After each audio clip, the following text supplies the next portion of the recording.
cerita rakyat yang berjudul tentang Dedu dan Ngode.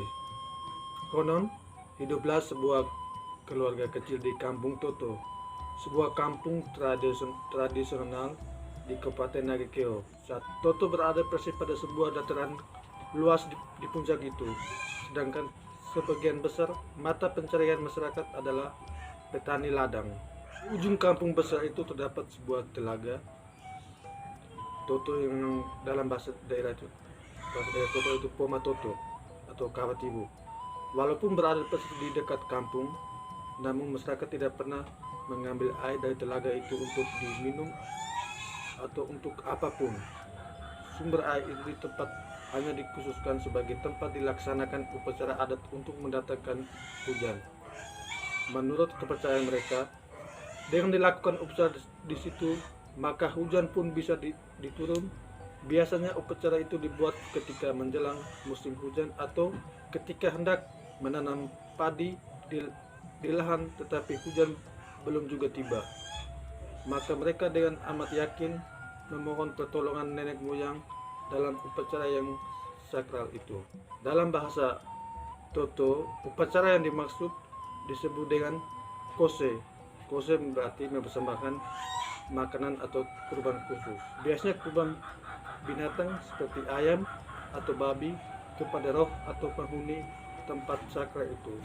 Makanan itu dimasak dalam sebuah bambu. Ketika sudah masak makanan itu, biasanya mereka akan menebarkan makanan itu ke dalam telaga. Baru setelah itu mereka mengambil sebatang kayu untuk meneriakan air di telaga tersebut. Sebab mereka yakin bahwa air itu adalah air hujan atau yang disebut air uza. Setelah mereka menumbuk jagung solot, mereka rasa tubuh mereka itu bergatalan. Karena terlalu gatal, mereka memutuskan untuk mandi. Entah apa yang berbisik dalam batin mereka.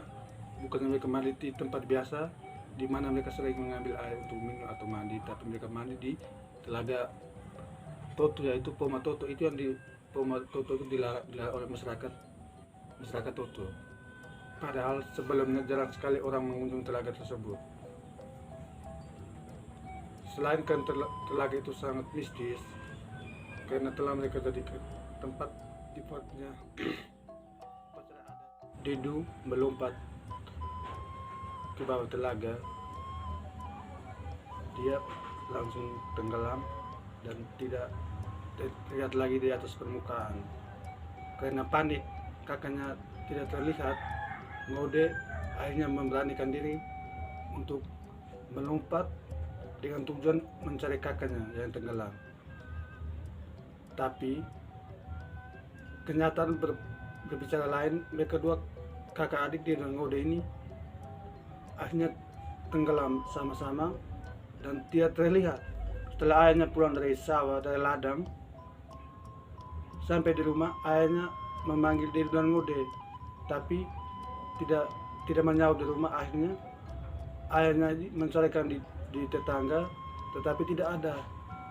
Sampai tengah malam ayahnya mencari tapi tidak ada. Akhirnya dia bertanya kepada seorang nenek, dan seorang nenek ini tadi siang melihat dia dan Ngode ini pergi ke telaga, yaitu di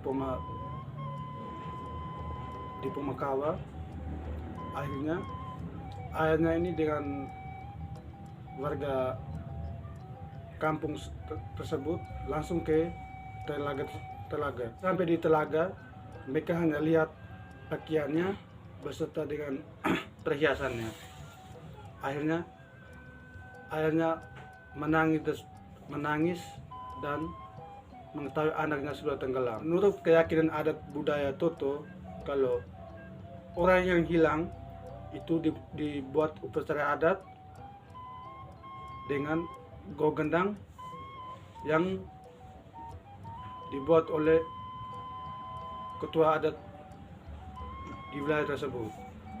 Setelah dibuat ritual, akhirnya mereka menemukan bahwa Dedu dan Ngode ini sudah menjadi patung di Kota Jogo.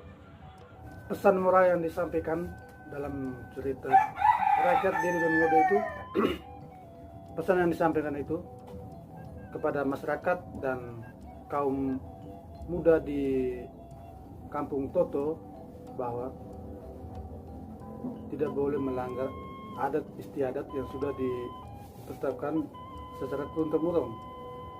Dan ketika kalau melanggar adat istiadat yang sudah ditetapkan, maka akan menanggung pesan moral yang kedua, yaitu dari cerita rakyat di Ngodo itu peran orang tua sangat dibutuhkan, karena orang tua harus memberikan informasi kepada anaknya supaya tidak terjadi hal-hal yang sudah terjadi di zaman dahulu.